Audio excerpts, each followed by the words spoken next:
Welcome to the Global Justice Report, an online production of the Center for Global Justice. I'm Cliff Durand, your host for today's program. The Center for Global Justice, El Centro para la Justicia Global, is a multinational and bilingual research center in San Miguel de Allende, Mexico. The center is devoted to research and learning for a better world and empowering a solidarity economy. Due to the pandemic, we've discontinued our in-person events and instituted these online webinars, which we've been doing since a year ago, last June 1st. Without our previous revenue-generating programs, we now depend on your donations to support these webinars and to be able to continue to pay our Mexican staff. You can donate at our website, www.globaljusticecenter.org. Today's program is featuring a discussion with John Lawrence about transformative strategies in electoral politics. John is professor of psychology at the Staten Island College of the City University of New York and is active in his union there. He's written a very important article that was published in the published in Democracy and Now. I'll show you Socialism and Democracy, titled Organizing the Democratic Capacity for Transformative Change, the 2020 election. And we'll first hear from John, who will summarize the main ideas and themes of his article, and then we'll have a question and answer period. So let me hand the floor now to John. Thank you.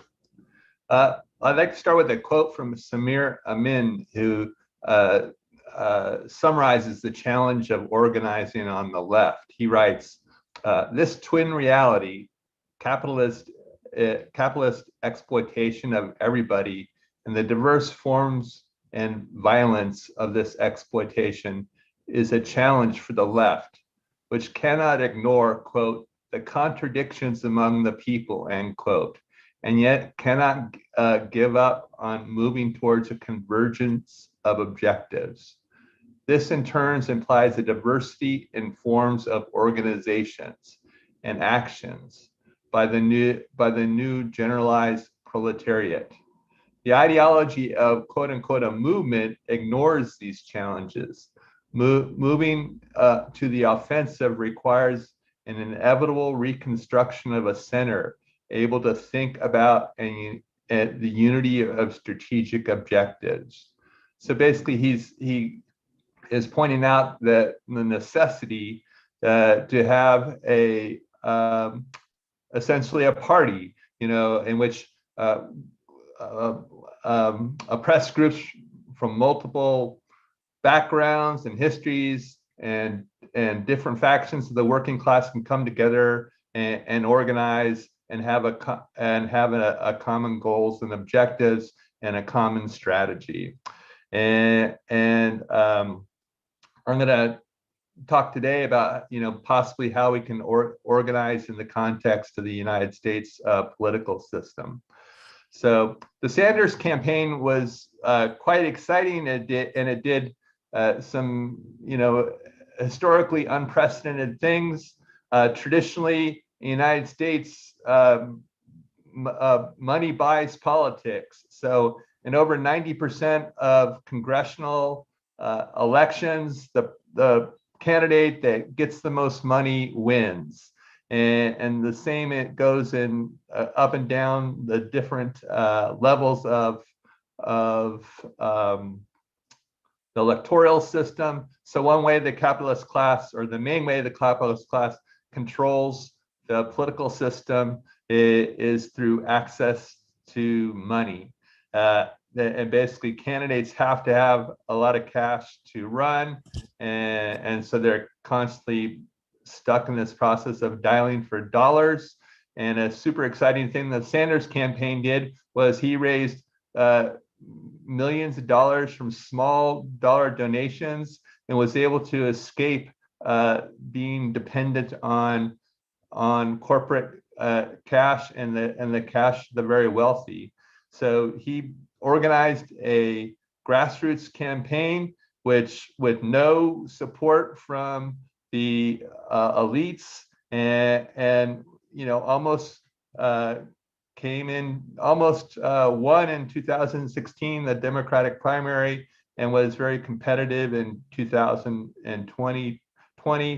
In his wake, in 2016, he excited a whole number of young activists who started to run, and particularly in congressional campaigns and at the state level. And that's how we got the squad. So that was quite exciting for the first time really in my lifetime. There's regular progressive voices in in the political news in the United States. However, people were quite disappointed after the 2020 Sanders lost in the 2020 election, and in this discussion, I want to discuss, well, what can we take from the Sanders campaign and how can we grow it? Basically, how can we institutionalize what the Sanders campaign did and use it to basically form like a proto party in the United States, so that we can have this organizing day in and day out in the United States. In the United States, this corporate dominated, money driven, winner take all two-party system has effectively prevented a mass working class party to form in the United States. So there's been a long-standing debate among the left in the United States. Should we organize as a third party outside the Democratic Party? Should we organize as a faction inside the Democratic Party? And both strategies have had limited success.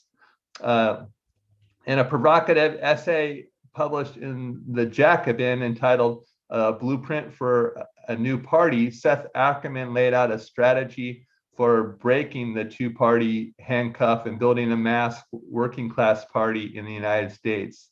He argues that a new organization can incorporate into a social welfare organization or a 501c4, and then members could adopt a platform and make a case-by-case decision about whether to run candidates in or outside the Democratic Party.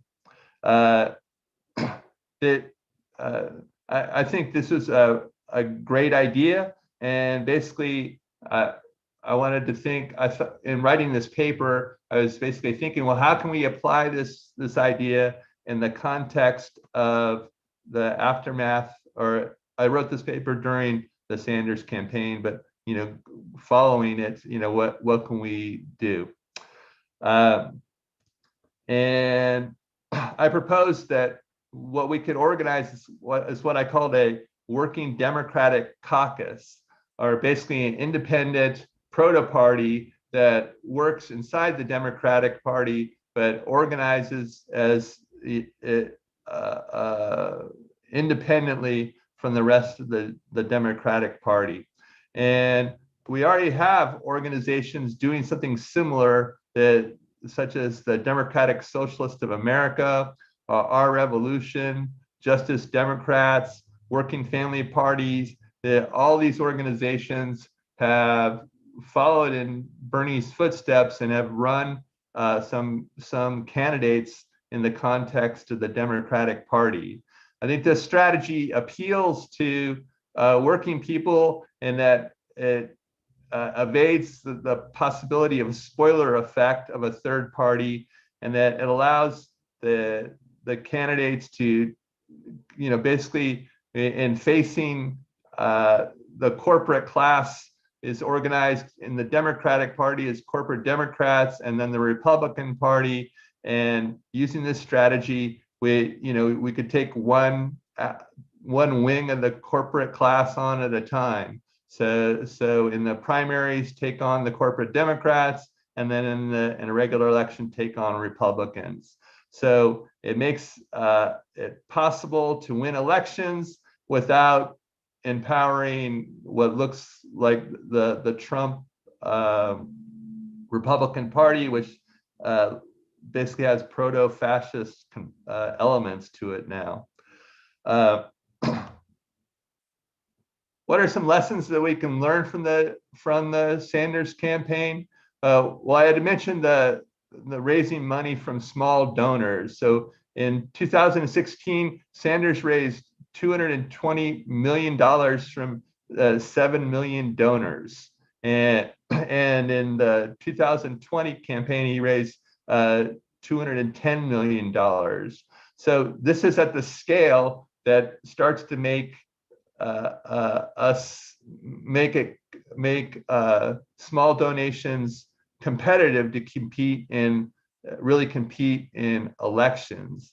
To give you a sense of how much money you need to run an election, in the average congressional election, you need about $1.5 million. In the average senatorial election, you need $13 million, and these costs are going up. In addition, the billionaires give multi-millions of dollars. They can give it both directly to parties, but also in the form of dark money to PACs who can spend the money anonymously. So, for example, so now donors like that. Sheldon Adelstein gives over $100 million every single electoral cycle now. So that's a massive amount of money, and so we, the left, need to be able to raise massive amount of money to be competitive, and we need to be able to do it from small donors. Is this possible? It is possible. Basically, if we had a working Democratic caucus with 10 million members and each donated $100 a year, that would raise $1 billion a year. Is that imaginable? Well, yeah, and the AARP has 38 million members, and in 2017 they raised $1.6 billion a year. So it's possible to imagine having a proto party on that scale, the scale that would start to make us, the left, be able to be competitive.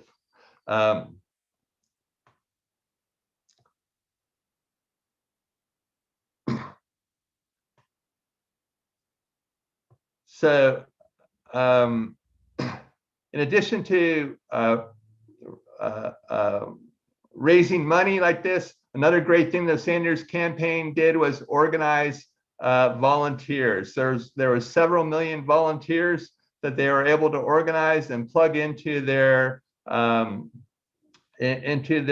organizing effort, and they had an incredible phone system in which you can call in, and it would automatically hook you up to various when you make calls for them, it would hook you up to the potential voters, and it was like a robocall system, which was much more efficient than calling people one number at a time. And it was very effective at reaching many voters. They had a door-to-door outreach that was very effective. So it was really good at plugging volunteers into their system and getting several million people working together towards one particular goal, which was electing Sanders. The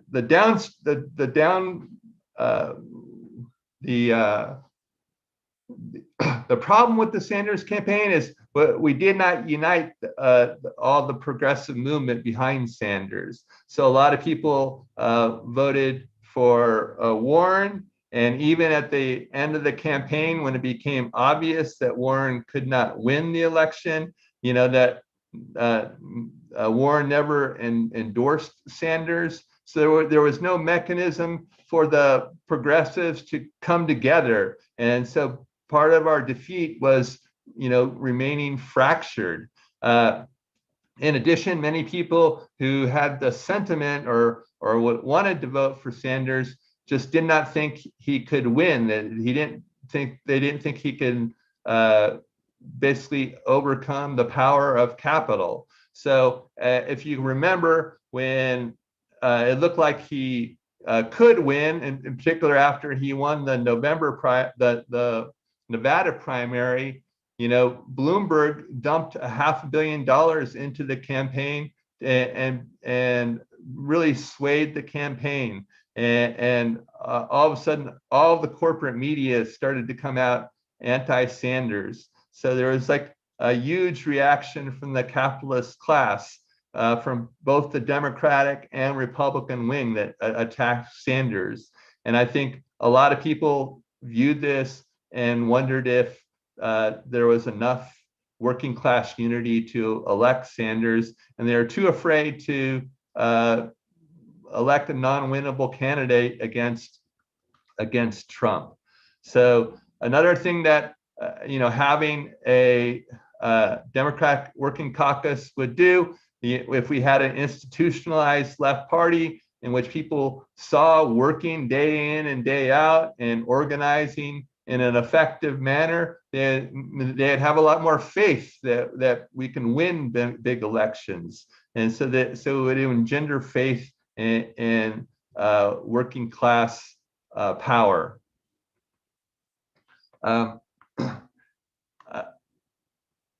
Another important goal for the Working Democratic Caucus will be to overcome the new Jim Crow electoral system, and basically trying to promote the value that everybody must vote in every election. So following the Republican loss to Obama in 2008, the Republicans got together and they developed an electoral strategy for basically changing the electoral map of the United States, with the goal of making it impossible for Democrats to win. So basically, they started out with a long-term strategy of changing the voting rules in the United States and gerrymandering the United States. And gerrymandering is basically drawing districts so that the other side can't win. So basically, when you gerrymander a state, you draw districts so that, you know, all your opposition is in a very small number of places, and they can't.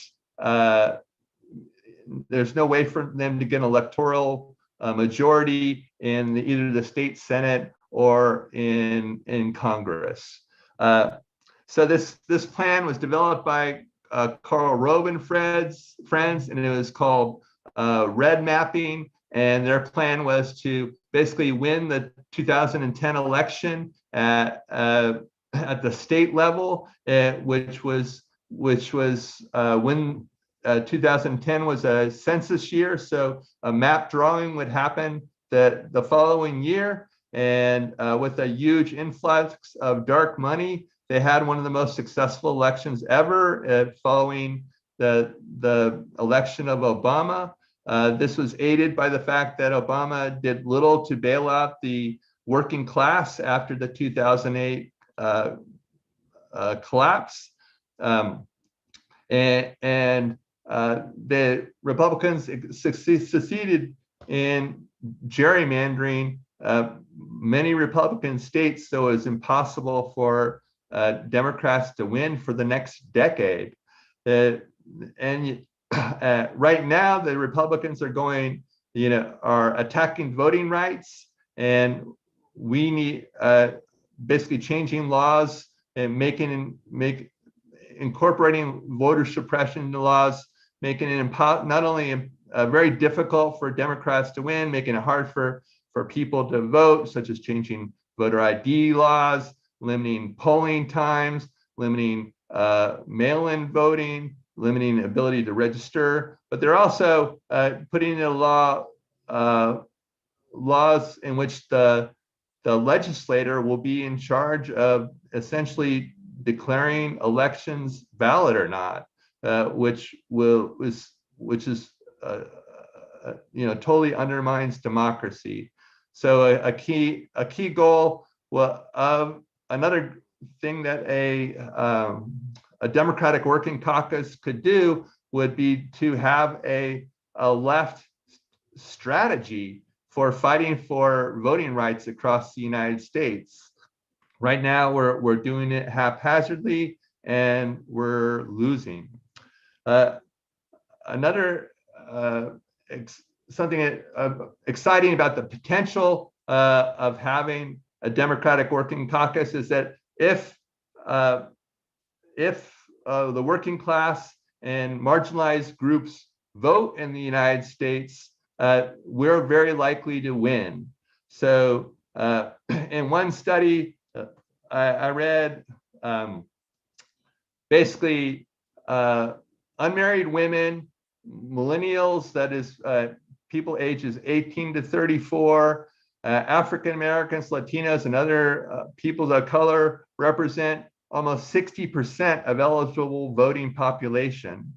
So if the big problem is that marginalized groups tend to vote a lot less than the dominant group. So rich people vote at a much higher rate than poor people. White people vote at a much higher rate than people of color. Older people vote at a much higher rate than younger people. So if we had a real turnout the votes, we could win. And this strategy was demonstrated in the context of Georgia last year. When we think about forming a proto party that could work inside the Democratic Party, we also got to think about how we can organize democracy to scale in the party. So the idea of democracy is that one person has one vote, and that you influence the decision. You have some input on all the decisions that affect your life. And right now, in the way we organize democracy in the left, is we have a lot of little small groups, and each one is internally democratic, but we have little or no way to coordinate. So we basically can kind of pull people together for like protests and things, but we have no ongoing, large scale democracy in which people make long-term plans and develop long-term strategies for winning, like I just described the Republicans doing. So in forming this party, we really need to think through, how do we organize internal democracy to scale? A lot of on the left, larger groups, governments and unions have been accused of being hierarchical and basically having just a small number of people make all the important decisions. So for this proto party to have legitimacy, we really need to think through, well, how can it be democratically accountable? And there's a number of possible models. For example, the Democracy in Europe Movement 2025, DM25, has organized a democratic group across all of the EU, and they have a unique structure which tries to kind of federate democracy across the EU. They have a coordinating committee of 12 people with no president, and then they have an advisory panel of activists. And then something that's unique is they also have what's called a validating council, basically 100 randomly chosen members of the party that reviews all the decisions of the coordinating committee and decides to validate those decisions or not. And then they also have a plan where they have an online voting system, and they can send big decisions out to their membership to be ratified.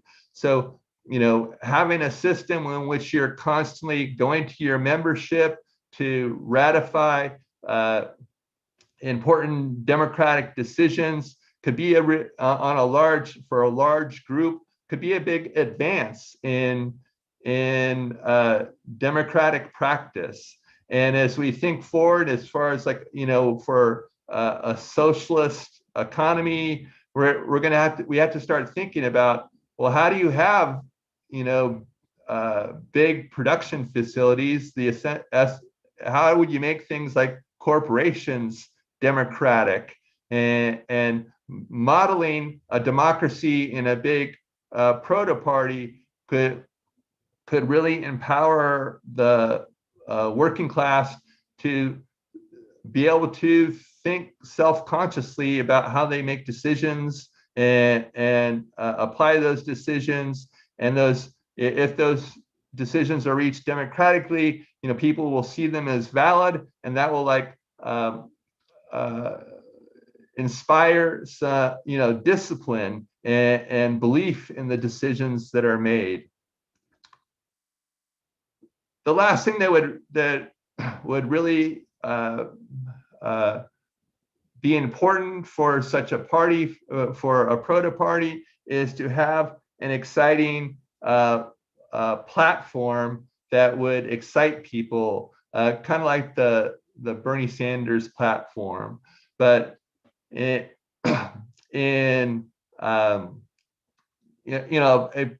big kind of a psychological aspect of a modern day capitalism is how alienated people feel. People don't feel like they're part of something bigger than they are, and if the party can put forward a vision of society that gets people excited, in which that's kind of detailed, in which they can see how they can plug into it and work towards the larger good, that's going to excite people, and that will get people involved and help them work towards a common vision.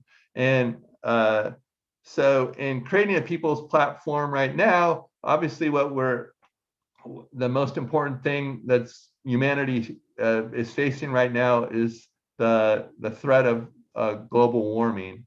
And so a platform that envisions a World War II like mobilization to create a high quality education, full employment, clean energy economy, it excites people. And I think that the more detailed that plan is, the more people can see how they fit into that plan, the broader buy-in we can get, and the more excitement people will be about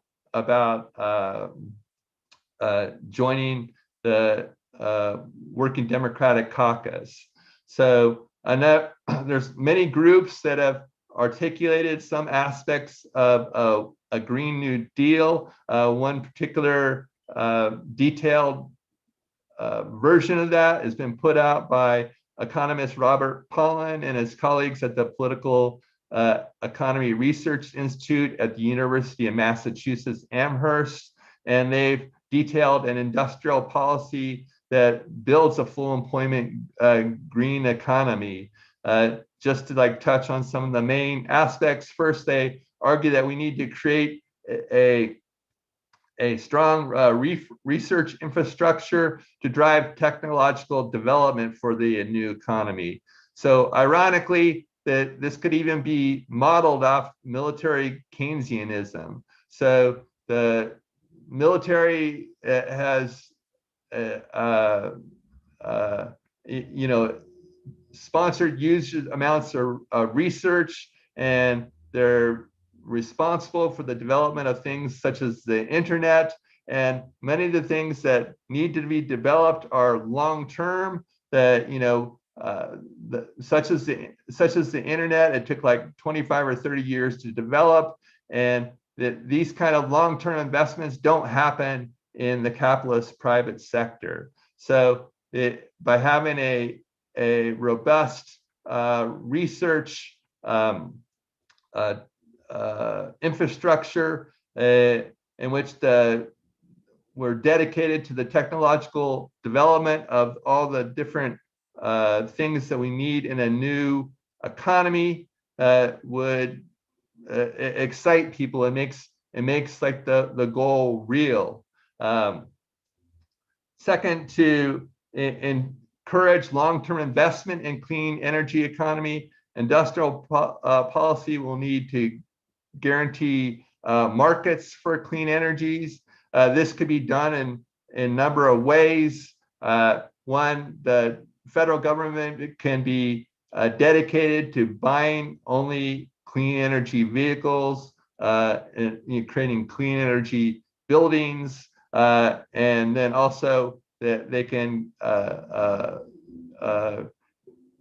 create mandates for corporations that they have to buy a certain amount of clean energy products. But basically using policy to guarantee a clean energy market will foster investment in the clean energy market and get the whole system up and going. Third, we have to wind down the carbon-based economy. So, which means that we need to incorporate the cost of burning fossil fuels into energy, which means either creating a carbon cap or a carbon tax. And this needs to be designed in a way in which the costs fall on the people that have burned the most carbon, the rich. So we can't do it like they did it in France, in which ordinary people are basically asked to pay all the cost. It will engender a reaction, just like the yellow vest in France, and we can plan it in a way in which the costs fall on the rich. Fourth, we can create state investment banks to provide low-cost, long-term financing for clean energy. Again, this isn't new. This has been done in Germany. They have an investment bank, a state investment bank. It provides low-cost capital for clean energy investment, and consequently, Germany is way ahead of the United States in developing clean energy. This type of investment bank could also be used to support alternative ownership models in the energy sector, such as municipal and public energy companies or worker cooperatives. So we start to develop more alternative workplaces and start to use this transition to create more of the economy that we want, and more democratic control in the context of work. Paulin and colleagues ask, well, how are we going to finance this? There's multiple proposals for different ways to tax the rich and corporations. As we've just seen in the news recently, the rich don't pay taxes. This economy is designed to subsidize the super wealthy, and they don't pay any taxes. So we tax them, and if we had about a 30 or 40% cut to the military, we'd have plenty of money to make this green transition. And we can do it in a way in which it's a just transition, in which workers in the current energy sector are guaranteed a way to transition to a new job and are made financially whole. And we can plan it in a way that it's a full employment economy that basically which will empower working people. So again, having an exciting platform. What's the basic idea of this Working Democratic Caucus is seizing this moment. We're faced with this historically unprecedented challenge, saving the world from global warming, which we need to do in the next 10 or 20 years. We have this kind of model of possibilities. We see the Sanders campaign and various organizations that have blossomed since the Sanders campaign that have started to put some of these ideas into practice. And now we just need to think a lot about how to scale it and make it whole. So I think we'll stop there and we'll move on to discussions.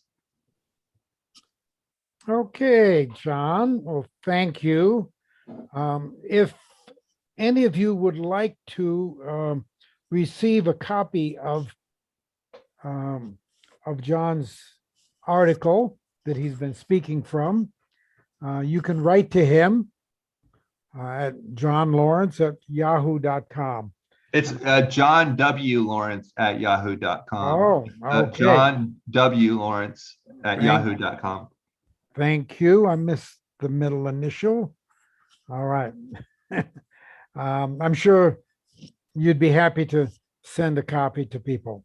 Sure, I'm definitely. Well, now we move into questions and discussions.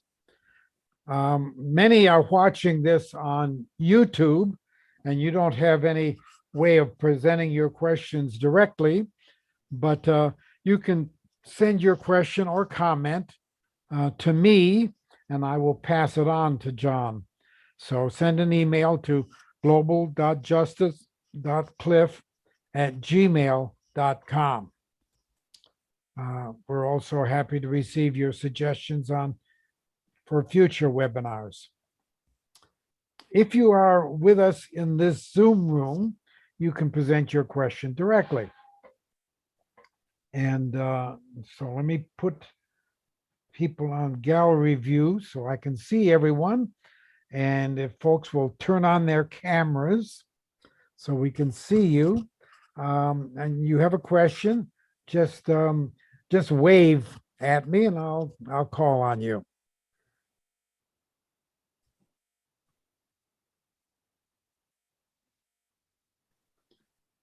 To start the discussion off, let me just point out that we were all inspired by Bernie Sanders' campaign and the positive response that it received from large numbers of people, particularly young people.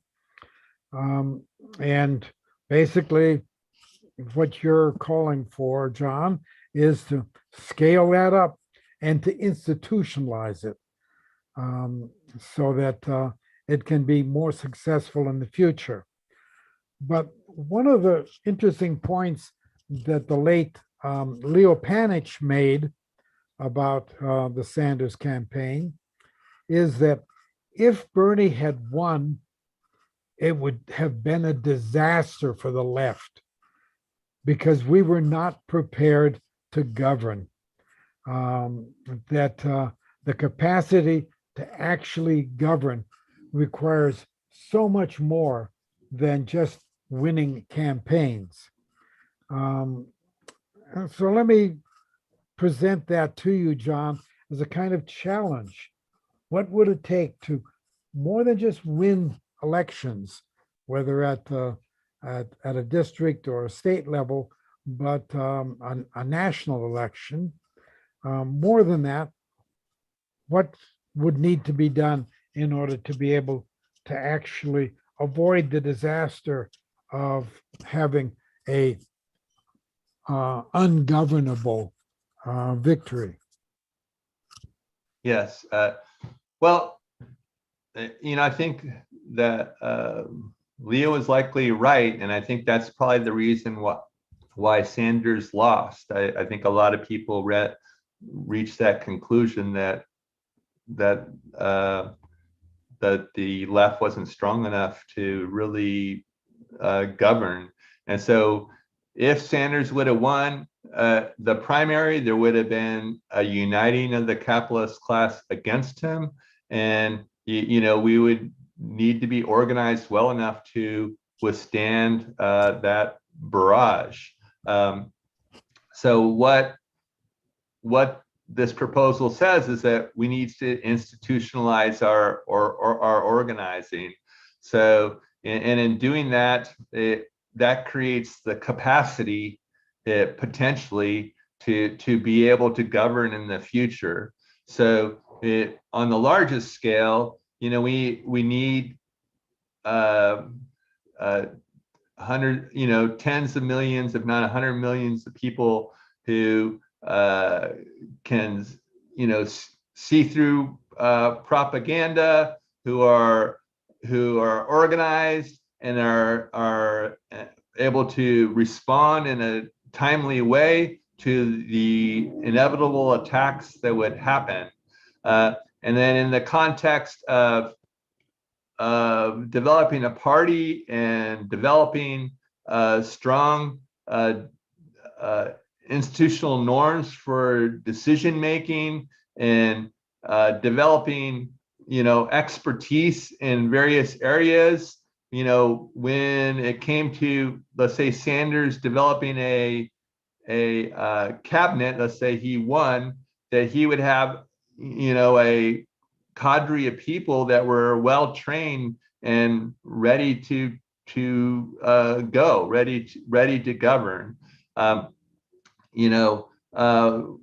Running a party with millions of people in it day in and day out would also be good practice for governing, and it would give people practical experience in solidarity and knowing that they have a strong institution behind them when they're facing capital. We had also, as Panich and other people have also pointed out, we'd have to be ready for a capitalist strike. So in creating a doable political economy plan, we would need to think through, like, well, how are we going to defend ourselves against a capitalist strike? So right now, a lot of the U.S. economy runs huge deficits all the time, and in part we can do that because of the global capitalist class basically recycles all its extra dollars through Wall Street, and if that money stops, how can we compensate for that? So we need to make plans for that, and so I think, like you're saying, basically having the institutional basis for a large party would create the possibility of developing the intellectual and activist capacity to win. And I think the way we're currently organized, the left is currently organized in really very small, relatively small groups that only come together every once in a while and is it just doesn't have the capacity to fight against and really to take power. So in trying to think this through, that's the question I was trying to ask. And how can we really develop the capacity for the power to rule and govern in the interest of the people?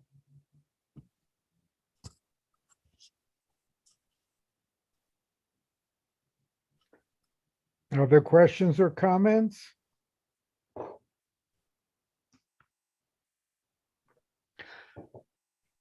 You listed some of the left organizations that were strengthened or created out of the Sanders campaign.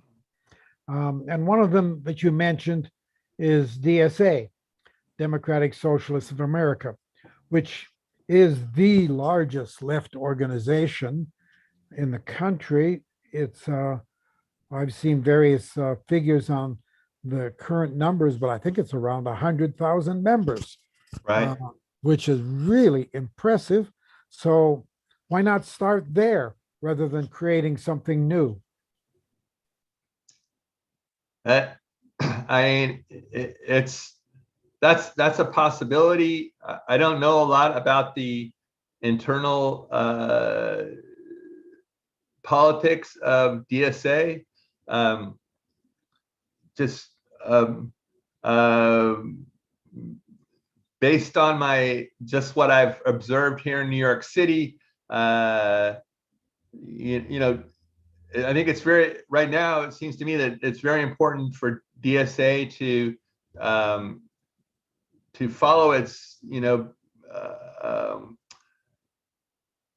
they're like building a lot of their own internal capacity, and they seem to develop coalitions, but there's lots of other groups that maybe are not as left as DSA that we still need to work with and to develop that larger group. So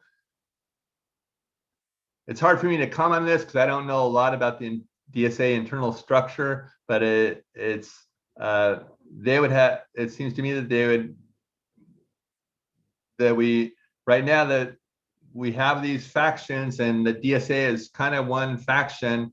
And even in the context of, for example, the New York mayoral's race, people were excited going into the New York mayoral's race that we had elected progressive state senators and, changed the context of the New York State Senate. And there is a number of Democratic Socialists in both the city council and New York State Senate. But then we got to this election, and different left groups and unions were endorsing different candidates. There was no way for different groups to discuss and vet candidates together, and it seems like we're going to elect a neoliberal mayor no matter what now, that there just wasn't the unity on the left or an institutional process. So could DSA grow and incorporate less radical voices? I'm not sure, but somehow we need a group where these different parts of the left can dialogue and come up with a united strategy at times. And then there'll have to be different factions in the larger group, in the party, in which they can have debates, but then there'll have to be some compromises too. So that's a pretty roundabout answer, and I don't really have a lot of expertise in the DSA to give a great answer to that question. Maybe somebody else on the line is more active in DSA and can tell us what their thoughts are. Well, we can come back to that if anyone does want to chime in on that point. Some elements of the of the Sanders proposals have been incorporated into President Biden's program. He's embraced elements of the Green New Deal idea. You mentioned, for example, federal government buying green vehicles. That's one of the initiatives that he announced right at the beginning of his administration. And he has an infrastructure proposal now that is maybe making its way through Congress that would create, recharging station, a network of recharging stations across the country, which is something that would be needed in order to convert transportation to green energy sources. But I mean, the realities of what you're talking about is something that you have to confront, that we need to confront. And that is the chances of him getting that through Congress look very dim, given the obstructionist Republican Party that is 100% opposed to what they consider socialist programs. And anything of a left tinge is going to be opposed in that way, regardless of what the capitalist class thinks. They're not of such an intransigent mind, I suspect, as the Republican Party is.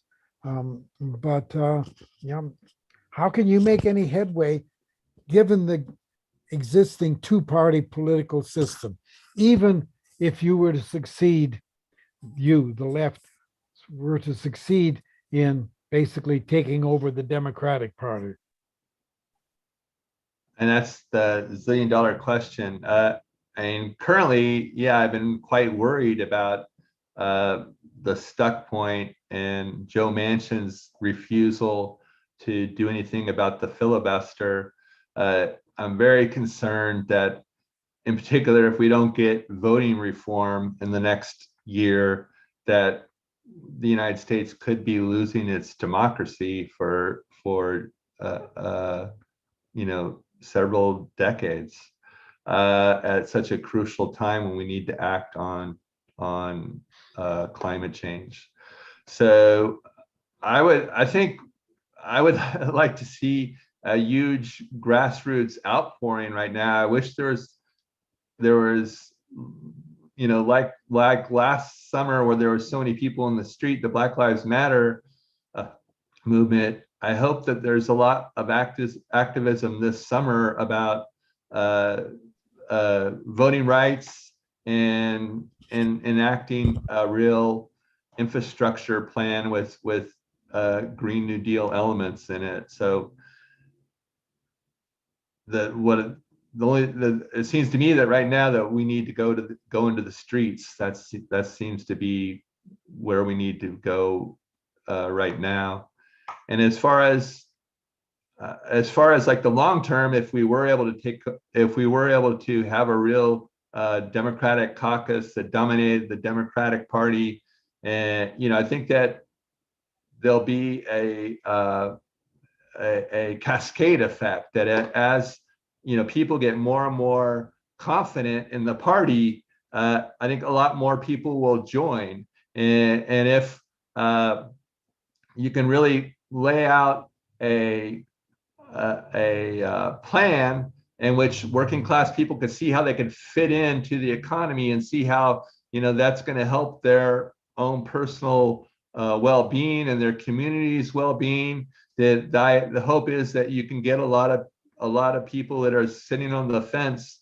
About 50% of people don't vote, don't participate in the in elections. Only 10% of people ever make any political donations, and only 0.5% give money more than 200. So there's dollars, and so there's lots of room to expand people getting involved. And I'm hoping that with more confidence in an institutional basis, the working class, there'll be a cascade effect, and developing the power to make the big changes that we want. But it seems to me like an institutional base is necessary to make that happen. Well, John, I'm one who has always been an advocate of building institutions. In fact, my 40 plus years as a political activist have focused primarily on building institutions like the Center for Global Justice that we have now, and the Radical Philosophy Association, and others. But you just alluded to what I think is a crucial point when you said now is the time to go into the streets.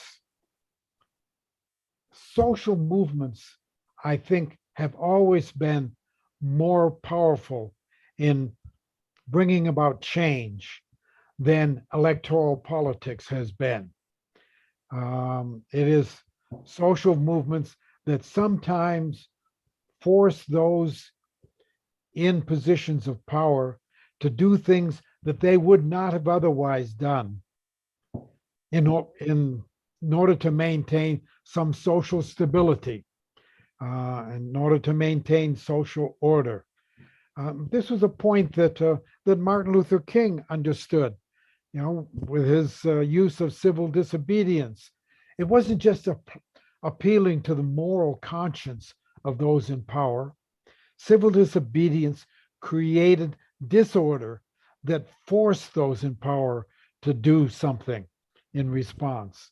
And so I think that your emphasis on institutionalizing an electoral vehicle in a working Democratic caucus needs to be set in the context of the overriding importance of something that Francis Fox Piven, for example, has often highlighted, and that is the importance of social movements. I mean, I totally agree. And I think kind of like the DSA, that the proposed working Democrats caucus could both be, an organization that works electorally and mobilizes and is in the streets. So I think you could do both. The great thing about having a big institution, and right now it seems like when we kind of rely on spontaneity to get people out into the streets. And if we had a regular institution that was thinking strategically, we could, it'd be a lot easier to organize and not just rely on kind of reacting to the point at hand. We can make long-term, strategic mobilization plans. So I agree with your statement, and think that an institutional, proto party could aid in that endeavor.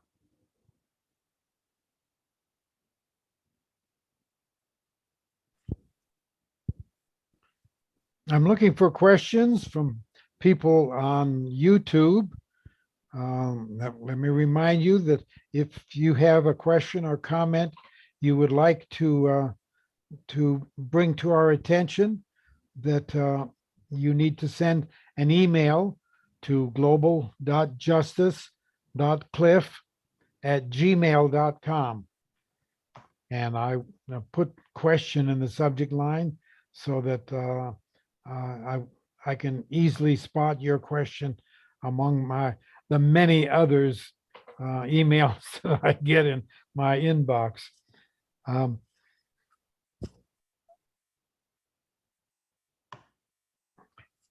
You call this a working Democratic caucus. Now, by that, do you mean that it is a caucus that is actively working? That is, or do you mean it is a caucus of workers? Yeah, I meant the working class, kind of broadly defined. So basically, people that have to work to make a living and don't, as opposed to capitalists who can live off their investments and rents. So it was a broadly defined working class based on working. So there are more divisions, obviously, differences between the professional class and the working class. But in the end, the big struggle is between the owners and the people that work for them, right, across society. Well, that brings me to the other major question that I have in mind, and that is the use of the term working class, as if society were made up of two classes, those who own and those who work. That certainly is a fundamental division, but there are also other classes who have other class interests, that move in a different direction. For example, the professional managerial class has become the mainstay of the Democratic Party.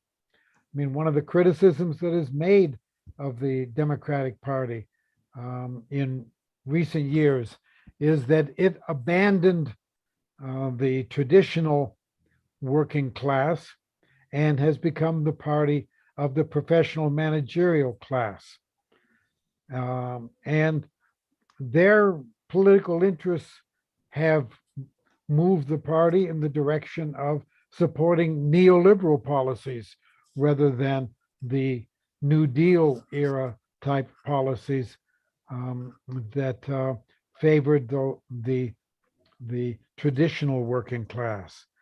Um, and there's the petty bourgeoisie also, small business owners, frequently, usually local in their base, not part of the national economy, who have interests different from that of corporate capitalism, which is national in scope. Um, and so you have these different class formations that come into play, and one needs to take those into account in any analysis. We can't just try to formulate a strategy that appeals to a mythical unitary working class. And in fact, today, much of that traditional working class, the white portion of it, has become quite reactionary, has become quite racist in character. And so there's a long ways to go before one can build the kind of broad class unity that you aspire to. Well, I agree with that assessment. In regards to, the white working class, I think you're right. The Democratic Party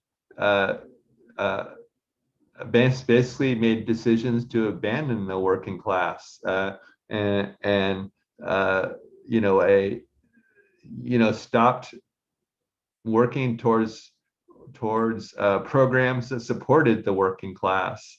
So with Carter, basically, there was a full employment proposal, a law that was passed under Carter, but he basically, there were so many changes made it, I forget the name of it, that it became toothless. And then later on, Clinton orchestrated and pushed through NAFTA with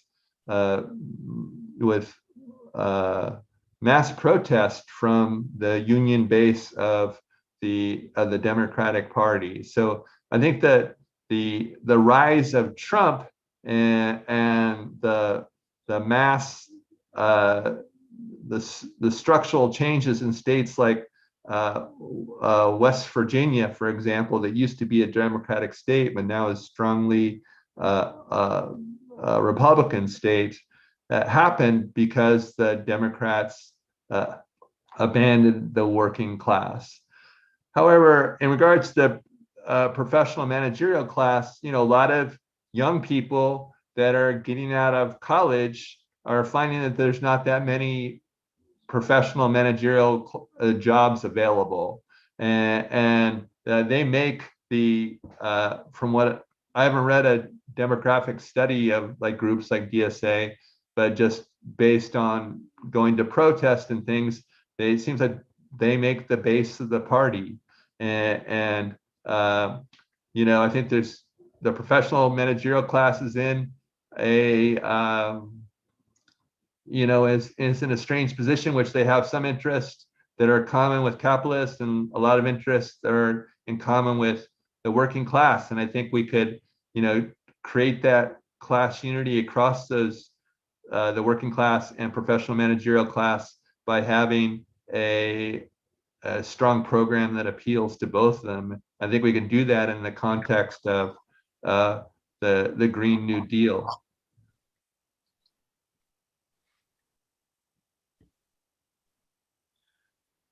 Okay, are there other comments? I see Bob Stone has joined us. Yes. Can you hear me? We can Yes. hear you. Can we see you too? Hopefully I can do it. I know Bob has read your article, John, and so he may have some comments. Yes, I have, and I'm very enthusiastic about it. I wanted to ask you a question that I have, which is, I receive a lot of requests and messages from the Democratic National Committee. Now, I don't consider them much better than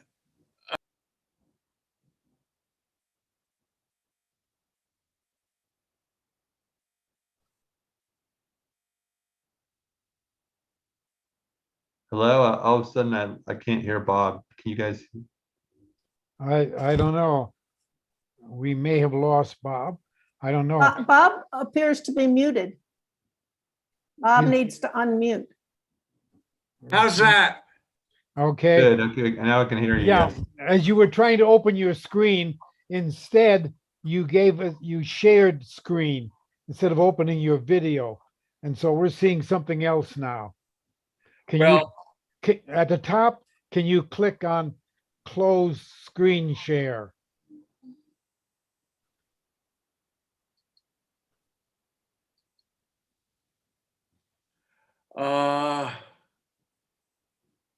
Yeah, it says, oh, yes. How's that? well, you didn't click, but you were almost there. You can just finish your question, Bob. Yes. Okay, I'd like to finish my question. John, I receive a lot of stuff from candidates that I would really like to know. I'd like to have some sense that they're okay. And I would, if there were something like the Democratic Socialists who could say, we're behind this candidate that's running as a Democrat. It would be very helpful for me if I could help that candidate and without having to endorse the Democratic National Committee bureaucracy, which I don't consider at all worthwhile. Yeah, I think right now, I think you can donate through the organizations that we've talked about, the Justice Democrats, the Democratic Socialist America, Our Revolution, the Working Families Party, I mean, basically all these groups are, you know, support specific candidates. And if you go to their websites, oftentimes you can look up and read specific candidates that they're supporting. So I know the Justice Democrats uh, have already endorsed 3 new candidates for the next cycle of congressional races in 2022.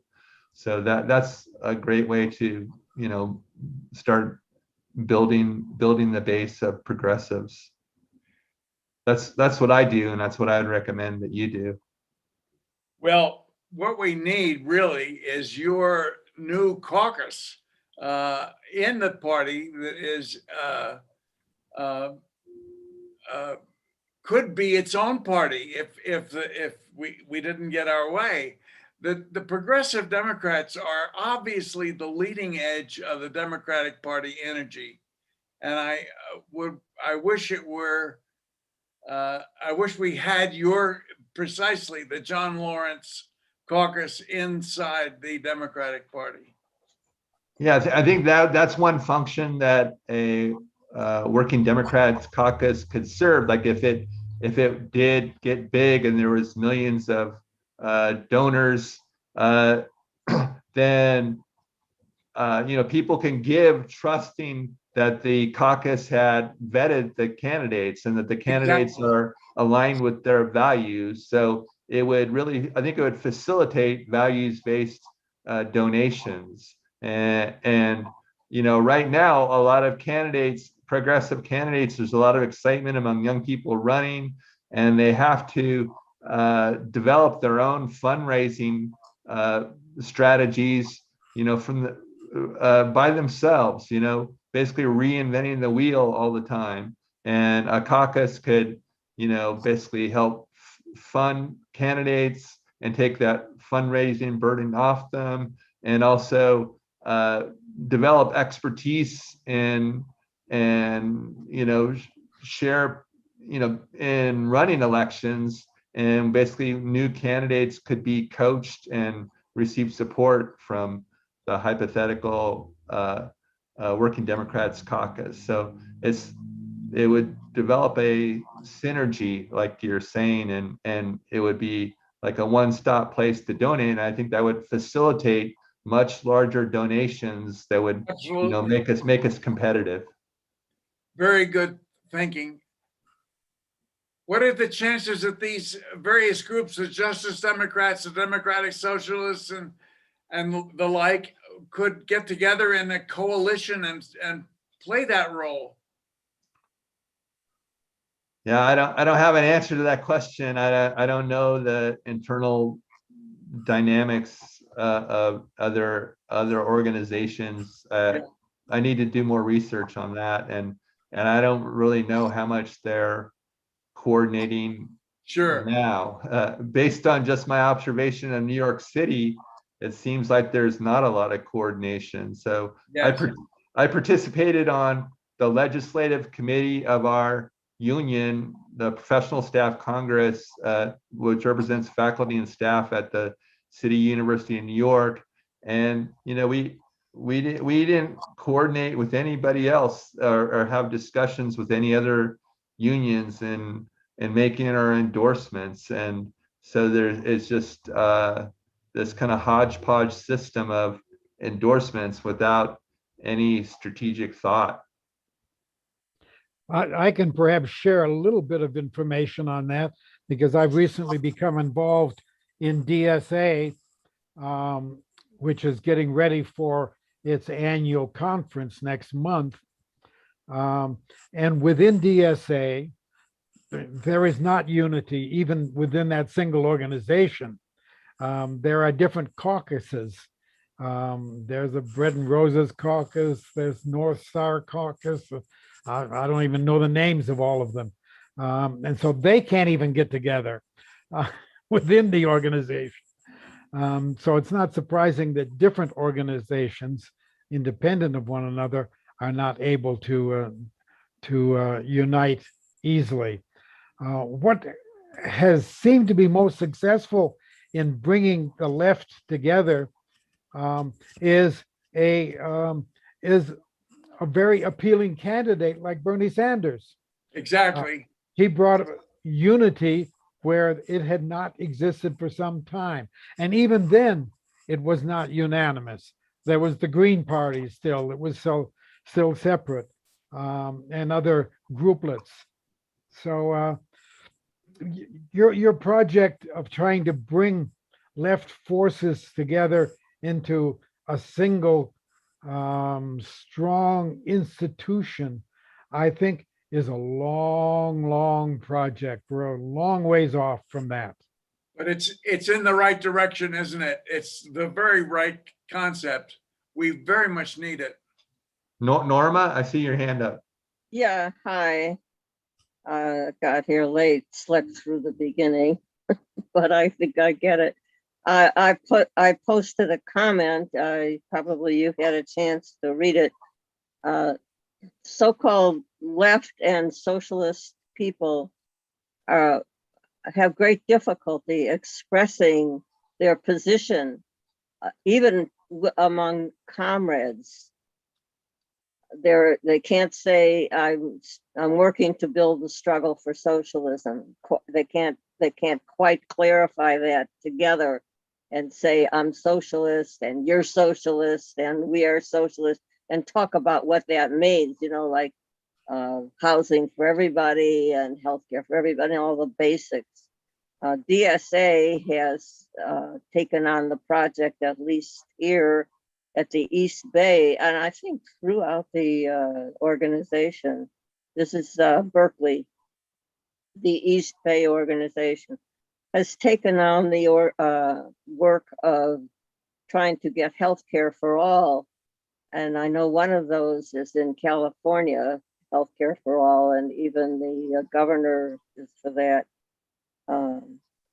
So, and they're having trouble talking about it as social. Oh, that's socialist is the response, and we have to somehow mitigate that kind of response. And of course, there are people who declare that they are socialist and communist, but how to be clear about that and helpful talking about that with everybody or with other people with whom they're allying, with whom they're working, is a difficult project for people. DSA needs all the support it can get, regardless. I mentioned my support when I'm with people who, do you know Grover Furr? Anybody? Grover Furr, Furr. Well, you might take a look and a listen. He has a lot of study about how everything that they said about Stalin was a lie, and that this is a redemption of communism, and it puts Stalin in the position of having fought like crazy to maintain the revolution and advance it, even though it was only in one state, which was depicted by the Trotsky people as being a failure of communism to talk about it as only one state. But anyway, that idea, I mentioned my support of, I said Stalin was a great defender of the revolution. People just turned around, you know, kind of looked over there. They didn't want to argue with me about it even. I think it frightened them. Anyway, so as I say, learning, teaching ourselves how to talk with people about what we're about is a difficult role to play. It doesn't happen easily. You can find a few people here and there, but we seem so separated from the general run of people. So the idea of, I suggest, and I'm in Peace and Freedom Party here in California. Do you know what Peace and Freedom Party is? Anybody? Peace and Freedom Party is a more than 50-year-old socialist party that's been on the ballot since Vietnam. And so I talked to them. I've been with them for over 20 years. And I've started talking to them about we should be making a contact with those people who, for example, stunningly came out in support of the Palestinians as they were getting murdered by the Jews. And that's a huge move that's being made and definitely connected with our struggle. We should get in touch with, and I guess they are Justice Democrats, they are the Squad, they are a few groups in the Democratic Party, and that we should make every effort to contact them and say, we support you. We, the Peace and Freedom Party in this case, support what you're saying about this and that. And we support it because this and that. We should go into our discussions, which would also be teaching us who subscribe to these ideas how to say it with people. We support you talking about the Palestinians' right not to be murdered and talk about how and why that's a desirable position on the part of these Democrats who have taken this position, and perhaps a bit unifying. And that means we put ourselves out there. People see that this org out there supporting the ideas that we agree with and that those representatives, those elected people agree with, to develop a kind of coterie of people that are like us, that are on, that have our position, a larger sense of unity about the left positions that people are fighting for. Anyway, it's just kind of an exercise, and I don't think it's in futility, but it's an exercise of getting together to contribute to the idea of the organizations that we're in coming together. My comment says that we are so indoctrinated by imperialism that we're afraid to talk about this. And we have to find some way, some language. You know, if we're talking about healthcare for everybody, the idea of talking about how much it costs people to get or have any healthcare, or how out of reach it is for so many people, and how many people are so outside of the norms of society, like having housing, for example, and the whole gamut of what we should be able to give ourselves. You know, we make it, we have to buy it back, and we usually can't afford it, whatever it is. So to talk among ourselves whenever we have access and say, these are what unite us, and these are what build our movement. We're running late on time. Oh. John, do you want to respond to any of this? Well, I think the best way, instead of talking out global things about socialism, the best way we can communicate with people and get them to our side is to talk on them about the specifics. For example, when people hear about, you know, exactly what Medicare for all is and how, and then the details of how it would work, I think you're likely to get lots of people to support it. Absolutely. And It's a 50-50 thing. It's still got the Republican attitude that we should not be taking care of each other. yeah, there's definitely that reaction. Well, you know, if you think, for example, of the way in which the Green New Deal is being presented, I think Biden is smart in presenting his climate policies as a jobs program. That speaks to people's interests. Seems to me that's a much more effective way than, for example, John, I was listening to the way in which you presented the Green New Deal vision as something that is in the common good. I'm sorry, people aren't mobilized to go for the common good. Maybe us intellectuals are, but ordinary people, everyday people, are not moved by that. But if you talk about it as a jobs program, it's much more effective. And I think that was one of the ways that one of the reasons that that that Bernie's proposals were made so appealing. You know, you know, erase student debt, tuition-free education, Medicare for all. These were very, as you say, very specific, very concrete proposals that speak to people's interests. Right, And right. that's the kind of thing that they will respond to. We'd like to undergird the idea of having to beg for a way to survive, having to beg for a job, that is because the jobs are all owned by our owners and they are not directed at us maintaining and taking care of ourselves. So my line on that is the job is the particular relationship of labor to capital. And if we can convince people to see, to agree with, somebody else owns the job and benefits from it, and we get a little, the Marxist understanding. If we can undergird our comments about, yeah, we have to beg for a job, but we want to get it to where we are able to work with our communities and take care of ourselves. Anyway,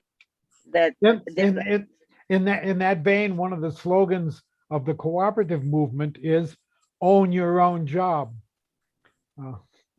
That is certainly something that is appealing to those who don't want to have their many work life people think ruled they do. over by a boss. Many people think, or there are people who think that they own their job because they have their own business, for example, or So they're job- so accustomed to going off to the office and doing this job that they think it's their job. And if people can get, yeah. Can I hand it back to John? Because I know you've been very active in the cooperative movement. Sorry, what was the question you want me to answer?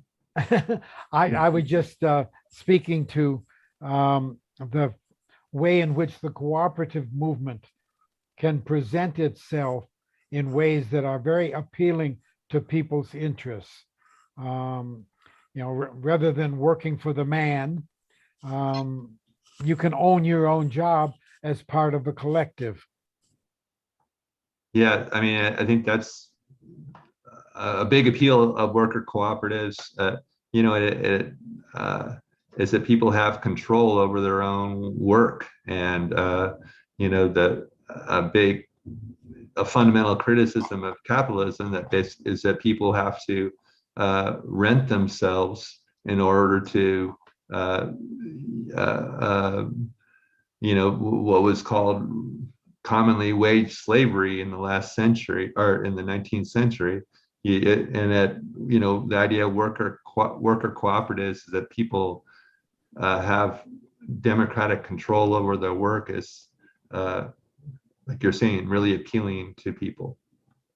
The problem is we have to identify the colonization that exists about what the job is, what the terms are, that they still replicate the owning class's ownership of labor, of what's produced, even though you decide to go into a cheese collective and want to make cheese, and you do a great job, and people will never buy anything but your cheese, people in that area. It's still long hours, poor compensation by comparison to what is really necessary, and so on. So we have to be able to identify the degree to which cooperative work can help us out. We have to identify how similar our situation will be, even after changing the place that we do whatever it is that we do.